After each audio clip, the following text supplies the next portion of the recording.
People like just totally just go down the EOS path without thinking about it. They follow it, to a T. And I don't think that's quite the intention behind it. I look at it as more like a playbook. Like if I'm a head coach of an NFL football team, I have my playbook, but every play is going to slightly unfold on the field a little bit differently than how it was drawn out. But at least I provided the team with a play to start with. And that's how I would say I look at EOS.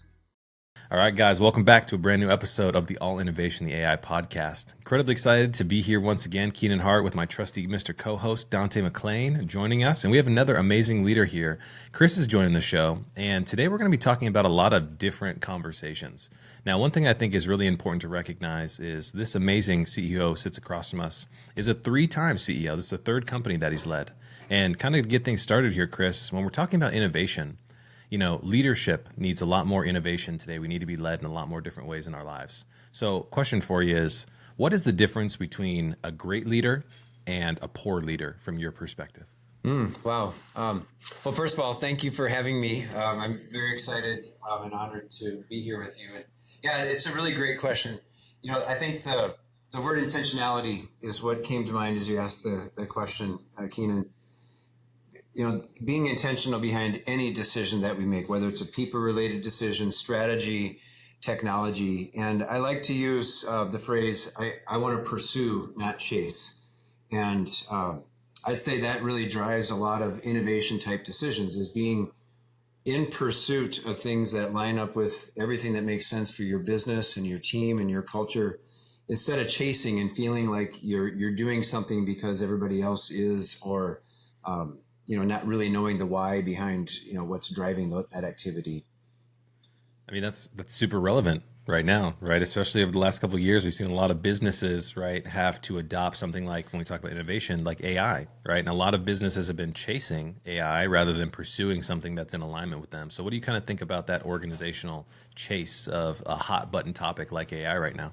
Yeah, I've been in technology my whole career, and it's just always filled with the flavor of the month kind of terminology. And I think early in my career, I fell into the same trap of feeling like I needed to chase after and like, oh, I'm behind, I'm not following this and that. And I think it's really important as leaders that we really understand the why. I'll probably use that a lot today. But knowing the why behind who you are as a person, the why behind who you are as a culture, the why behind what technologies and what you're going after, because I think at the end of the day, technology is a tool, and of course it can be transformational if you use it correctly. But we talked in the prep for this that there's not really a competitive advantage to long-term to chasing after technology. It really has to tie back to your strategy and who you are as a company. And I think you can kind of get lost in the chase of trying to pretend like you're innovative. And at the end of the day, you're using other people's innovation. I think the innovation really comes in how you're using technology. And that's what makes it distinct for each company. So, I think it just really comes back to, you have to have a strategy first before you start layering technology into that strategy. Chris, you have so much wisdom throughout your career being a CEO, 3-time CEO. I would really love for you to share with the audience, like, what this journey has been like. Like, did you always have a desire to want to lead and be a CEO? Where did some of this interest come from? Yeah, Dante, I had no idea that I'd ever be a CEO. I can't even say that I had an ambition for it. I just, throughout my whole career, I think the common thing as I look back is I always wanted to be the person that when the executives walked out of the boardroom, that they would walk over and tap me on the shoulder and say, hey, we have something important for you to work on. That is the one theme of my career, is I just always wanted to be that person that you could turn to me and I could figure it out. And I think that allowed me to get a lot of great exposure in my career. It helped me, to figure out who I was and who I was as a leader. And then being a CEO just kind of came to me. It was being at the right place at the right time. I have to admit, I didn't really think about who I was as a CEO till the first day I was in the chair. And that has been its own journey and we talked, like my why and really figuring out who I am as a leader. But being intentional, I'm very focused on being a people first leader. And, this is not my journey. It's my team's journey. And my job is to help each person, get the best out of everything that they're trying to do. It's like being a coach of an amazing athlete. I'm not on the field. I'm not playing the game. I'm on the sidelines. And my job is to help each person be the very best they can be, both mentally, talent wise, so that we're all showing up together as one team, to do great things. And it's taken me years to really figure out my voice behind all that and how to teach others to be great leaders as well. That's a very important part of my journey. Dante, get the referral counter up on the thing. So, Dante always gives me a hard time when I'm talking about this on the podcast. Oh, great. Because, what do you got? So there's a book here. There's a guy out there. Dante's laughing. There's a guy named Gary Vaynerchuk, goes by Gary V on social media. Have you heard of him before? I have not, no. Okay. So Gary V's he's a big guy on social media. He talks about leadership, but what makes leadership for the future different from where we came from? I was born in 1990, so was Dante. And we kind of grew up with the, I guess, subconscious examples of what leadership looked like. It was people like Steve Jobs, right? We heard the stories about how much he pushed people, but also how cutthroat he was in trying to get the job done, right? Yeah. And Gary Vee has a different perspective on this. In 22, he came out with a book called 12 and a Half. The subtitles of this book is Leveraging the Emotional Ingredients Necessary for Business Success, right? And in this book, he talks about some of the skill sets that leaders need to be able to develop. Gratitude, self-awareness, accountability, optimism, empathy, kindness, tenacity, curiosity, patience, the list goes on. What are those skill sets? What do those ingredients mean to you as a leader, right? Especially being a people leader, you have to be able to meet people where they are. And I think that we've seen a lot in the most recent years where people want a leader who can show up and see them as a person, but they need to have those skill sets that are necessary to meet people in that moment of connection. So what do you kind of think about some of those small elements that I talked about there? Well, all those words you just listed off really, resonate with me. I'm very focused on making sure that I know who I am and I'm comfortable in my skin. The only way I know how to lead is to lead with who I am, and so I kind of goes back to chase versus pursuit. I am very comfortable now on who I am, and I know that my style might be different than others, and I just need to stand confident in that. Being genuine, being vulnerable, being intentional, all those things are so important. And, you call it humanizing marketing, right? We call it humanizing the IT experience, humanizing leadership. At the end of the day, we're all people and we're on our own journey. We all have our own ambitions in our careers, in our life, in our family. And leadership is all about helping this interesting group of people come together and have some kind of common purpose as a business, but also having a common purpose as a culture, and also celebrating the fact that we all need to leave work each day and go, have our own personal lives. And it's a great responsibility as a leader to set the tone so that all of that works for people. And to me, that's what leadership is about. You have to have great strategy, you have to use the right technologies, all that stuff. Those are kind of the table stakes, I think. But I think great leadership really comes with making a human connection with each person in a scalable environment. Chris, where do you feel you learned to, develop this voice? You must have always had it, right? The style of leadership. Yeah, Dante. No, man. I am a student of leadership. I take it very seriously. It's the biggest responsibility beyond being a husband and a father. Being a leader, it falls in the same category for me. I am in part at least responsible for several hundred people's lives and their families, and it's a trade that you need to focus on. I think we all have our unique abilities, but leadership is something I work very hard at every day to try to be a better leader. I also, I like endurance sports. I don't know if I'm a great athlete, but I at least can get through, some really painful endurance events.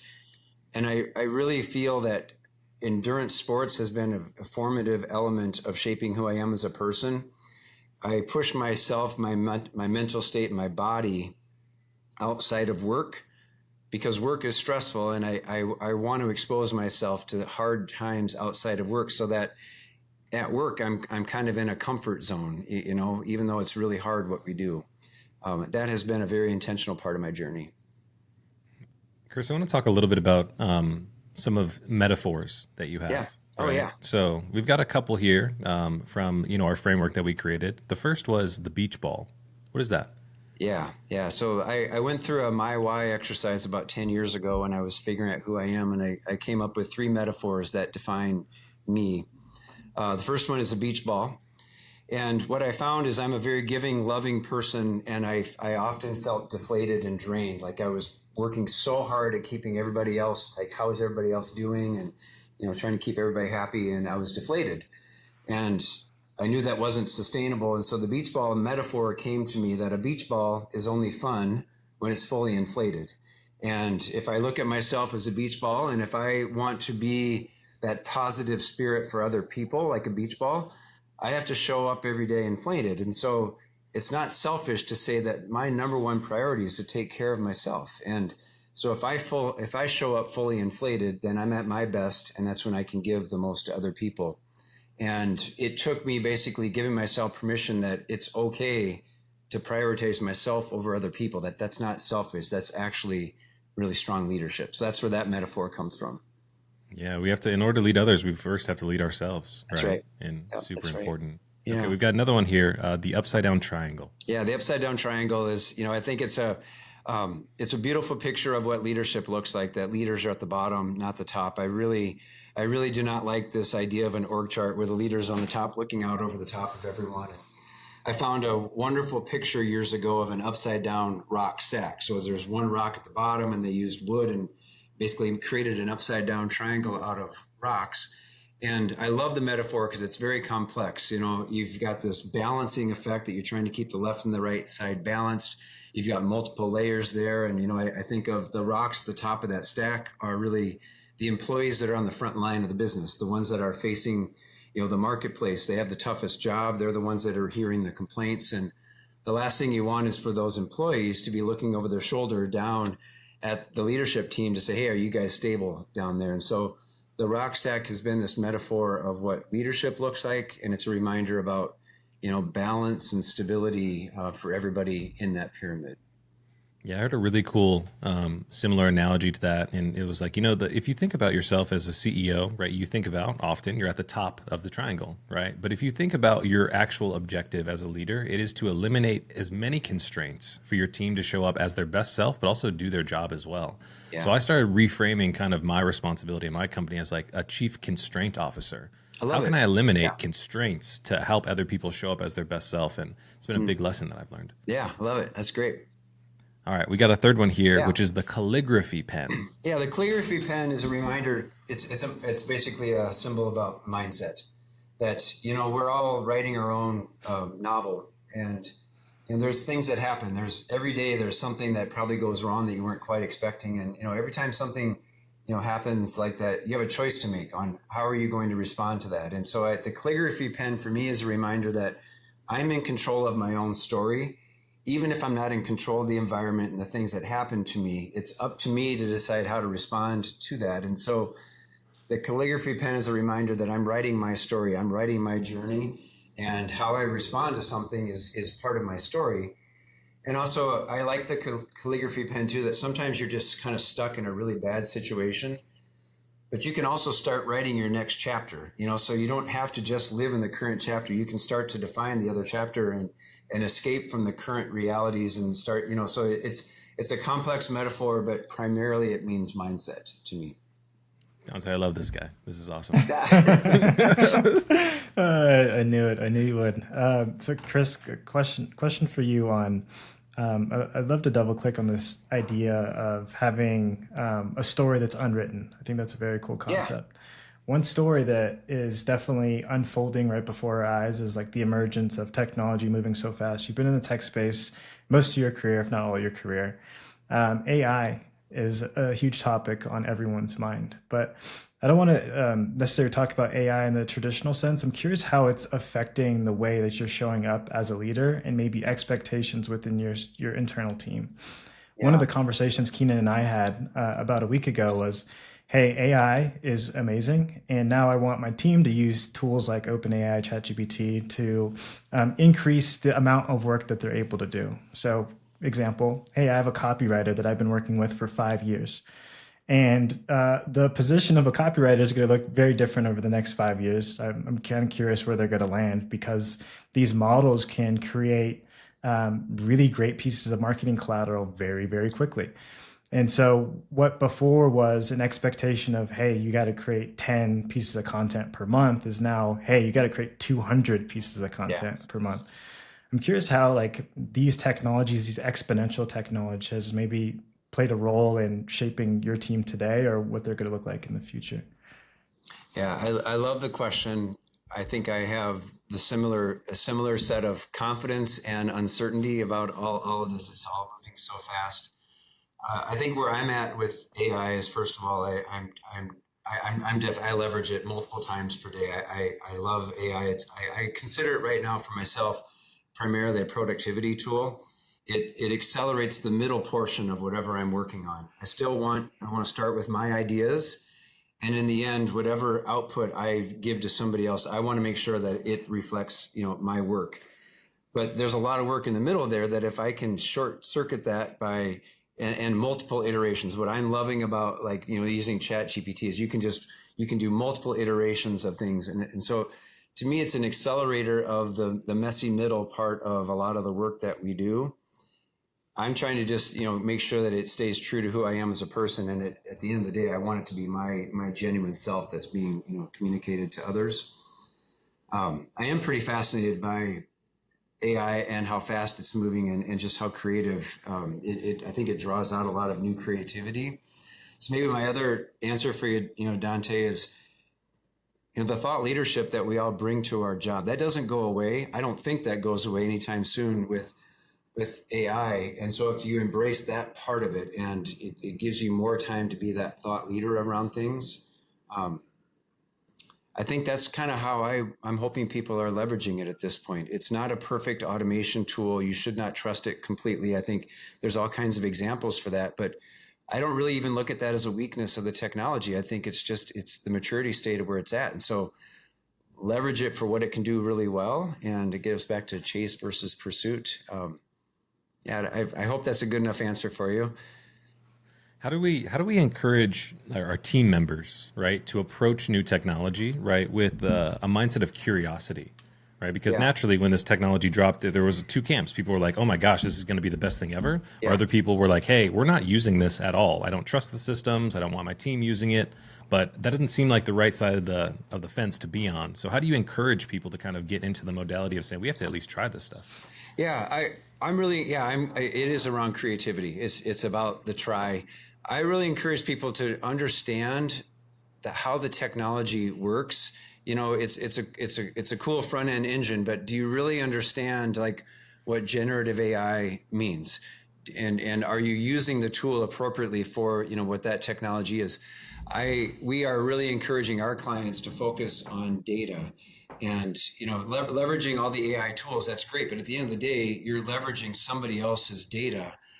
It's not really a competitive advantage. It might be an early adopter advantage, but the leverage of this technology today is primarily it's early adopter until you can start to layer in your own data, your corporate asset, and use these models to learn about your business. And that starts with with data, and that's what we're encouraging our clients is to get their arms around all their data and how to leverage that, and to understand how the underlying technology works. Dante, do you remember our conversation that we had with Francis on the podcast, where he talked about how they're building some AI systems? But one of the things that, and I'd be interested in your perspective on this, Chris, he was talking about the big challenge in actually effectively leveraging AI in these systems in the future is making sure that data is clean. And he said, we've worked with some of Fortune 50 companies. And one of the things we recognize is everybody's got dirty, bad data. Yeah. So how do we kind of tackle the data problem that is so necessary as a fundamental building block for the accuracy of these systems? Yeah, you're touching on exactly. That's my message is focus on the data governance. It's actually, I love this data lake concept.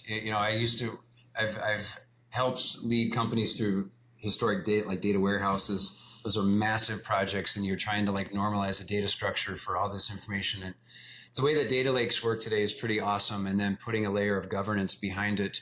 I think I don't have a perfect answer for how to do that, but recognizing that all of that data, our company's 20 plus years old. We have 20 years worth of data. It's completely unleveraged until you unleash it. It's going to be messy. You need to use tools like, Databricks or something like that to help you clean it up. And that's our message, is focus on cleaning up your data so that you can start to apply learning models to it and so forth. Even if you're not ready to do that now, maybe that's a 2-3 years down the line, who knows? But it starts with having, your data well organized. What are some maybe exciting use cases that, keep you up at night when it comes to leveraging AI, leveraging the data at Atomic? Yeah, there's actually two. We're calling them the golden use cases, and I have two of them that come to mind. One is we write several hundred, maybe up to 1,000 plus statements of work a year for our clients to articulate the scoping and strategy behind things. And we don't have a super robust repository system. It's not all digitized, or it's digitized, but I'm sorry, it's not like organized into a database. It's kind of what you would expect, is we write hundreds of statements of work, and they're out there in these Word templates. And one really great use case that we're exploring is leveraging AI to study the history of all these statements of work. How accurate were we in our estimates? How well defined were our objectives? Is there any learning, like one person is more accurate than another? And then maybe we can start to create some templates so we can write those statements of work faster, and we can see some common trends. So there's, like, I just listed off probably 10 questions that we want to explore just with statements of work. The other is, we call it our frontline service. So we run a 24/7, service desk and a knock. We receive, thousands of inquiries from our clients for a variety of different things. And we want to put more AI on the front end of that so that we can try to anticipate, why is this customer contacting me? Or we're seeing something that doesn't look right in their network system, and, just try to do a better job of troubleshooting that before we reach out to the client. Those are two use cases that are very relevant in our business.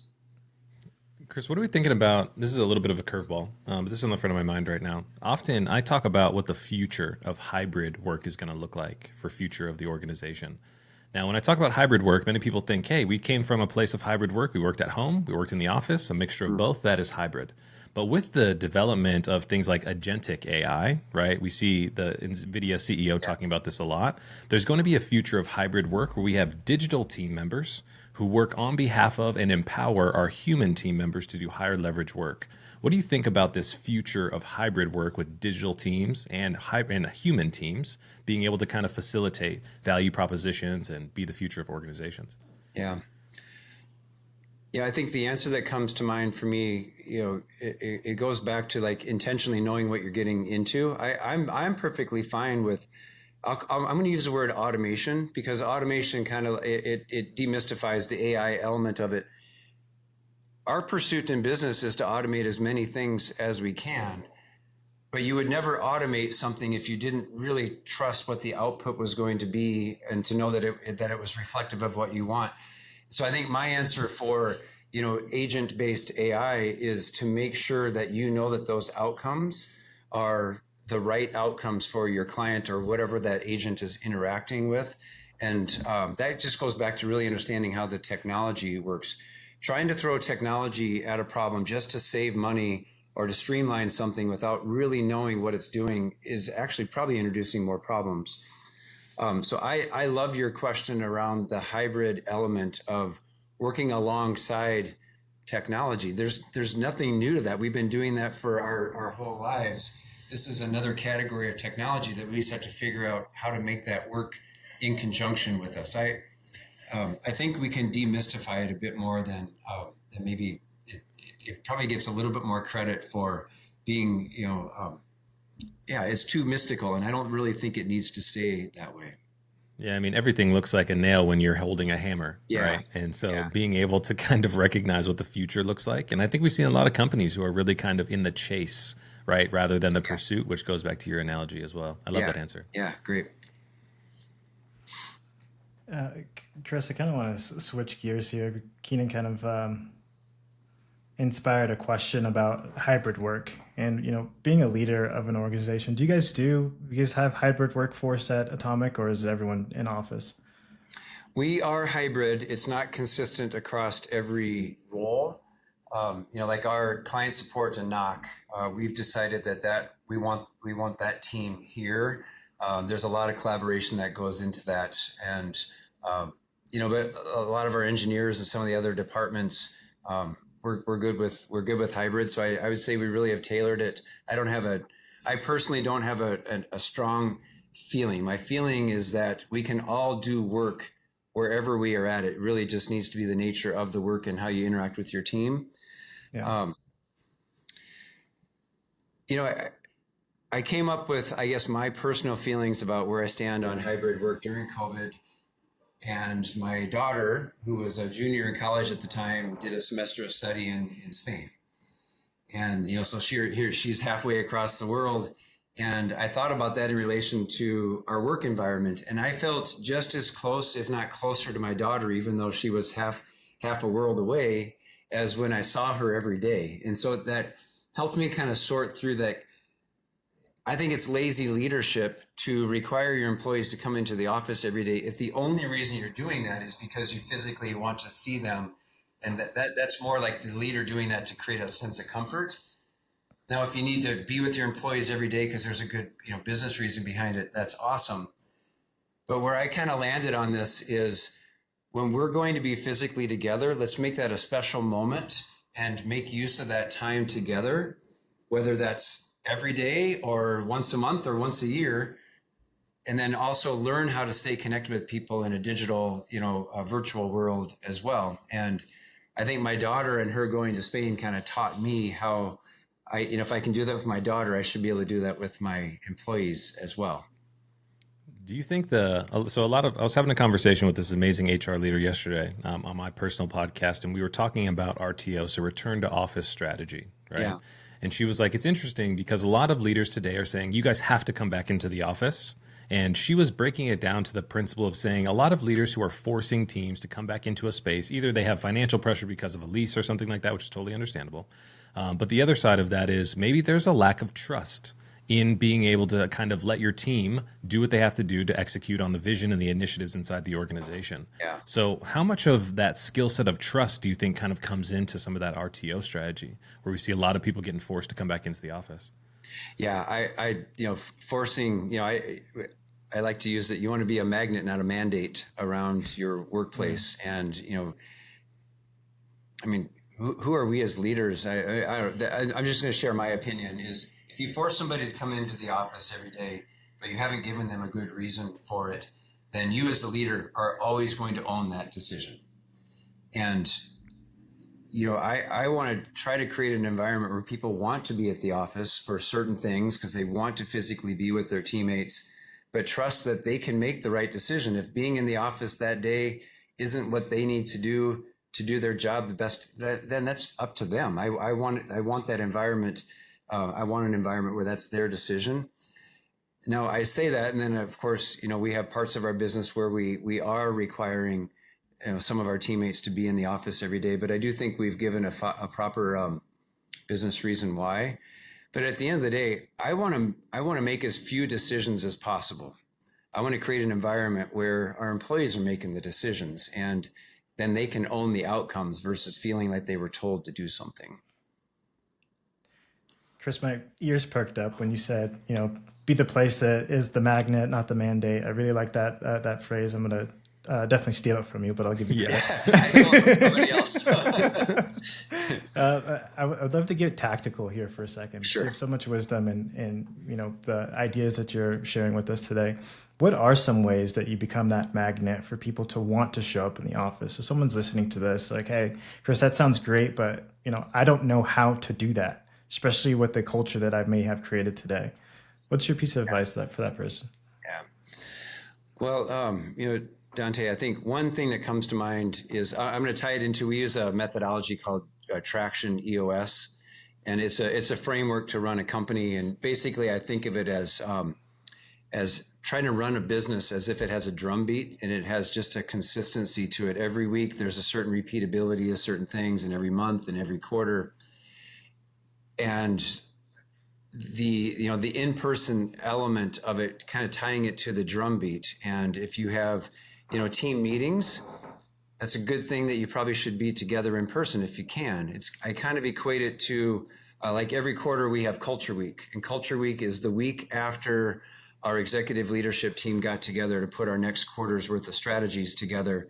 And so the following week we have Culture Week, and we have, happy hours. We do some fun things because I want all of our employees together because I want to unveil what we're doing for the next quarter. That's a great time to be together. And I kind of equate it to, you think about all of our family gatherings, whether it's birthdays or, Thanksgiving, all these things. Like both of you probably know what you're going to do for Thanksgiving. You might not know the specifics, but you probably know that you're going to go see your family on Thanksgiving. So that's a cadence. That's a repeatability. You don't have to worry. You don't have to think about it too much. In business, I think we leave way too many things to chance.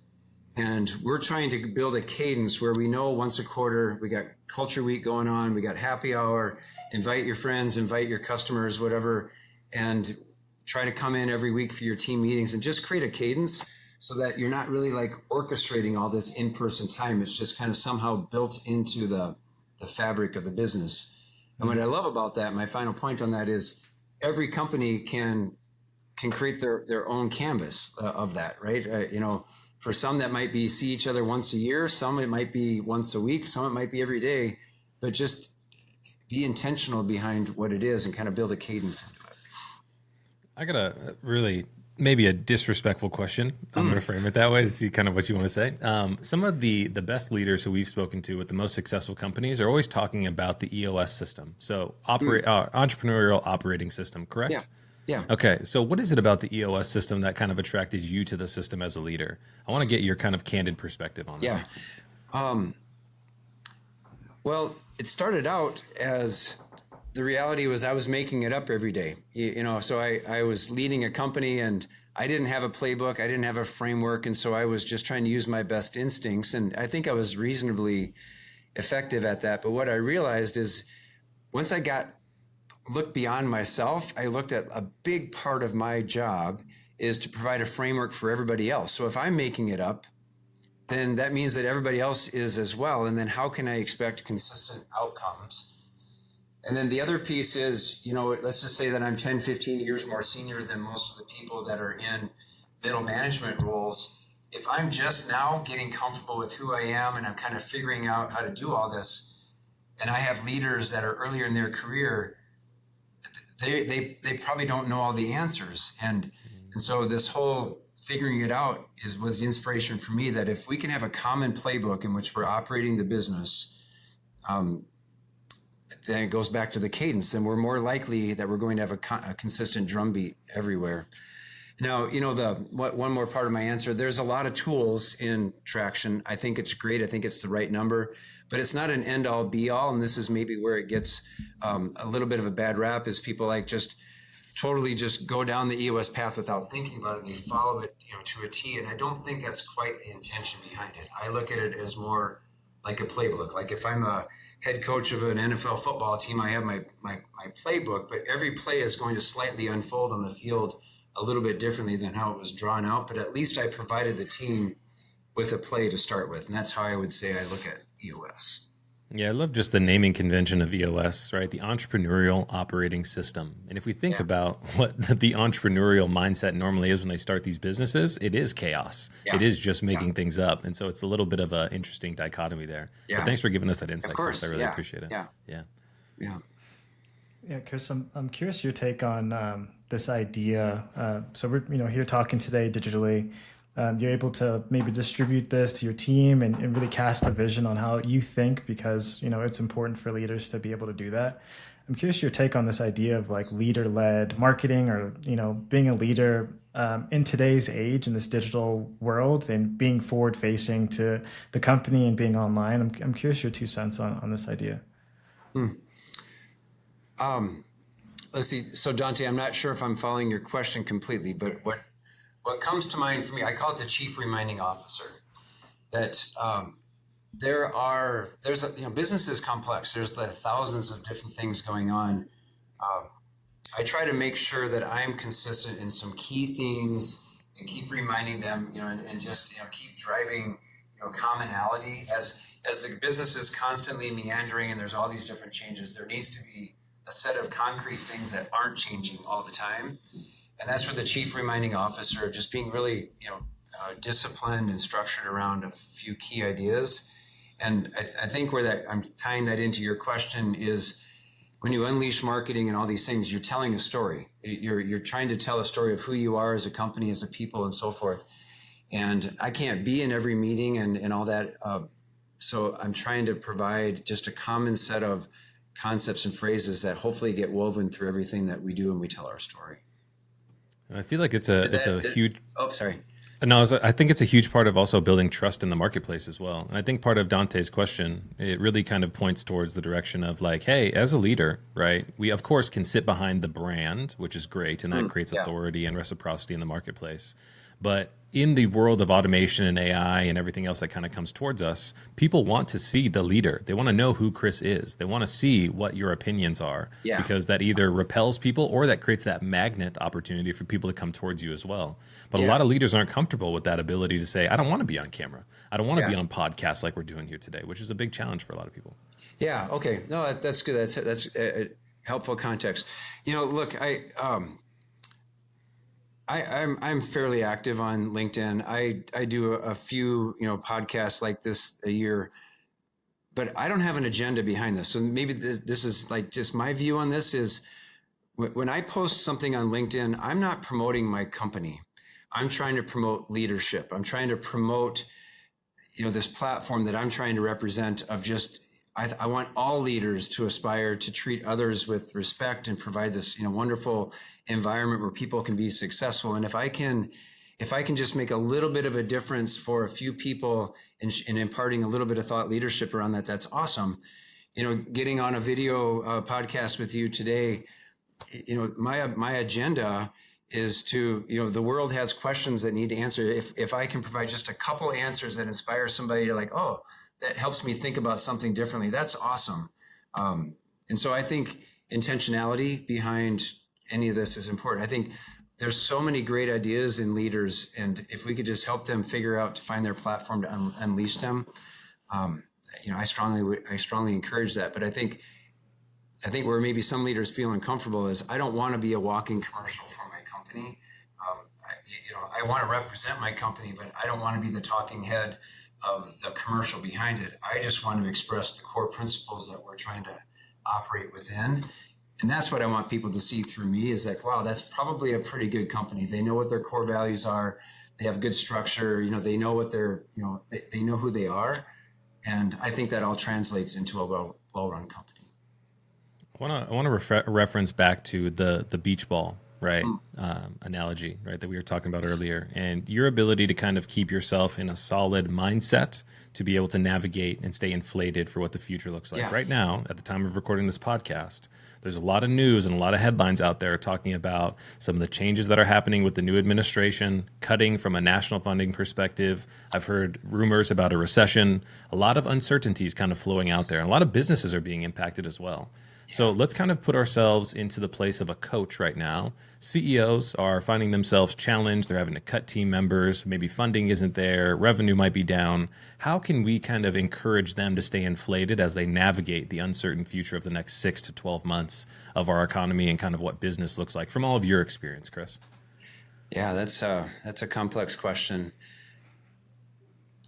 Part of what comes to mind for me is we choose. It goes back to the calligraphy pen. Actually, we get to choose what we focus on, and I care a lot about all the things happening in the world, and I'm disappointed to see, maybe the what behind a lot of things are okay, but the how I'm bothered with. But I can only control so much, and so I try to guide my energy to I want to be aware and informed, and I might have personal opinions about what's happening, but I need to get back to what can I control. what of my environments and all the things that the changes that are happening in the world, what elements of it can I control and guide so that my team and, our company and my family can operate and exist within, the ideals that I want to stand for. I know it's a very generic question, but that's how I'm personally dealing with it is just channeling my energy to where I think I can make an impact, and hoping that other leaders are doing the same way. And if we can all kind of align on trying to do good things, even if we're making hard decisions, and I make decisions every day that I'm sure people don't agree with, but I hope they always appreciate the how that I'm doing them. And that's, I wish more of the world, I wish the how was lining up with the what, because, I think it gets really confusing sometimes. Would you consider yourself an optimist, Chris? Yeah. Yes. Yes. Annoyingly so, probably sometimes. So the reason I bring this up is Dante has, known me for a long time now, 12 plus years. And one of the things that I've been kind of known for is like being very positive and optimistic. But I've had people in my personal circles who have said, man, you're like so positive that you're kind of toxically positive. And I had to kind of reframe that into a framework that I call practical optimism. That means exactly what you were talking about. When we come to decisions and challenges in our life, where a lot of things are out of our control, but we do have the ability to be practical in that moment and choose to look towards the optimistic side of the equation. What do you kind of think about that practical optimism framework? I totally agree. And I think it's something that I'm constantly learning myself. I am overly optimistic. It's what helps me get through hard times, but only espousing, high level optimism. It's not reality all the time. And what came to mind to me as you were asking the question is, I want to be a heat-seeking missile around solving issues. And going back to traction has really helped me. Like, we need to be an issues-focused company, because the reality is there's always issues, and you can't gloss over them. We talk about in our company that the only issues we can't solve are the ones we choose not to talk about. And so we can pretend that there's not issues, but the reality is that there are. So let's get comfortable talking about issues. And then the other thing I like to say is, celebrate people and attack issues. Get good at raising issues in a way that doesn't hurt somebody's feeling, or it's not an attack kind of wrapped in an issue, like an accusatory question. And get good as a culture of, we're going to talk about hard issues, but it's just an issue, and separate the person from it. Now, sometimes the issue is the person and you have to deal with that, but most of the time, the issue is just an issue in the business. And if you can help separate them, celebrate people, attack issues, that has been a common platform that has helped me be optimistic, but also we need to talk about real stuff too. Chris, how do you stay grounded through all this? Through all the changes, being a CEO, leader, especially, in your new role as well. You talked a little bit about what you do outside of work. So you want to make sure that your outside environment is very tough. You push yourself very hard. But you also talked about having a rhythm and cadence within business. I'm kind of curious what that rhythm and cadence looks like within your day-to-day life to stay grounded. Yeah, to stay grounded. Well, I'll answer a couple of things on the personal side. First, Dante. I'm very blessed. My wife has just been so supportive, and she is my rock. And is whatever poise and strength that I might come across. I have my weak moments as well, and my wife Heidi and I talk about that. We give ourselves our 5 minutes of worry or sadness or whatever, and then you got to snap back in. So part of my answer is have somebody in your life that is that counterbalance for you, that can help keep it real, because we all get stuck in our head. I mean, there's I have imposter syndrome and lack of confidence and anxiety like anybody. I'm not immune to those things. But I think I've trained myself pretty well to compartmentalize it. And I guess that's probably part of my grounding is, instead of being surprised when there's things that go wrong, I'm just trying to constantly train myself to deal with those things. And then I would say my answer for you in the workplace is, it's what comes to mind is like, the hey, you got a minute. The hey, you got a minute can derail hours and days of business. And if you know that, okay, next week we have a really good, team meeting, and we know that the agenda is going to be dynamic and it's going to cover the most important topics, then if what is on my mind right now, if it's not like a bridge is burning, then I'm going to park it and we're going to talk about it next week. And that brings a little bit of calmness because I'm not constantly interrupting people with something that might be important for me, but it's totally derailing them. And they already have a busy day. They already have a plan. They already came to work with stuff they were supposed to get done. And so if I can park that issue for the next week's agenda, then I can kind of keep things a little bit more calm, which I think is grounding in a business environment. This is awesome. Chris, this has been an amazing conversation here today. One of our traditions, you guys are awesome. No, man, this is all you. You make these things a lot better for us. One of the traditions that we have here on the podcast is our previous guest wants to ask you a blind question. Okay. So being a people leader, right? All about relationships. And so this is a little context of today's question. What/who was the one person who moved the needle for you and how you think about relationships? His name is Sherman Black. He was my CEO 12 years ago. Sherman is the reason that I am a CEO. And I'll tell you the story behind this. I was considering leaving the company I was working with. I wasn't feeling that I was making progress in my career and wasn't sure about the future of the business. And had started interviewing for a job elsewhere and was pretty sure that I was going to get that job. And Sherman came to me, not knowing that I was looking for a job, and told me that I was up for a very exciting promotion.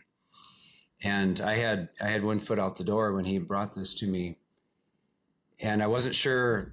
Oh, and he wanted to announce it to the board the following week, right? So, so I sat on that for a couple of days, like, wow, if I get this other job, I'm probably going to take it. And I started feeling really bad about what this would mean for him and how embarrassing it would be for him to announce this thing to the board. And then if I were to leave a few days later. And so I made a decision and he made a decision. I met with him on a Friday afternoon and I told him that I was interviewing and I was likely to leave, and I just couldn't in good conscience let him go present to the board next week. And I told him, I said, I'm fully comfortable. You might just terminate me right now because you know that I'm, whatever. And he had the opposite. He embraced the fact that I was vulnerable, that I honored the trust with him. And I won't go into the details, but basically I came to work the next week and the board, everybody had rallied around shoring up a couple of things that were missing for me. And all of that happened because I put trust in my leader, and my leader saw the genuine effort that I was making to, put myself behind him. And he's a mentor and a best friend of mine today. And it was one of these really human moments where, business is tough and you got to make all these hard decisions. But this was, two people heart to heart trying to honor each other. And it was life-changing for me. Well, man, we can't thank you enough for coming on the podcast and really giving us your perspectives on innovation, not only from technology, but how you're leading your organization with an innovative mindset when it comes to the future. We really appreciate the time here, Chris. Seriously. Well, I appreciate it too, guys. I admire what you're doing. You have a great platform, and keep bringing executives like myself that have a story to tell together. I think the world needs to hear more of these things. So congratulations to you. All right, guys, that's the pod. We'll catch you in the next one. Okay. Thanks a lot.